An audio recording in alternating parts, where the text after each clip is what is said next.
Hello everyone, it's me Sushma. তো তোমরা সবাই কেমন আছো? আশা করি তোমরা ভালো আছো। আমিও খুবই ভালোই আছি। তো আমি একটা আজকে মিনি ব্লগ নিয়ে চলে এসেছি তোমাদের কাছে। তো আমরা রেডি হয়ে চলে এসেছি একটা রেস্টুরেন্টে। তো রেস্টুরেন্টে আজকে আমার দেওরের মেয়ের বার্থডে। তো তার জন্য এখানে সেলিব্রেশন করা হচ্ছে।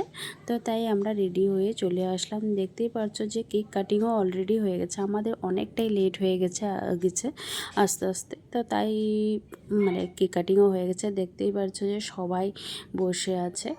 তো কেউ গল্প করছে, কেউ এসে বলছে। তো আমি এইগুলো আমার রেস্টুরেন্টটা দেখে আমার অনেকটাই ভালো লেগেছে। প্লাস ওখানের খাওয়া দাওয়া সব কিছুই ভালো হয়েছিল।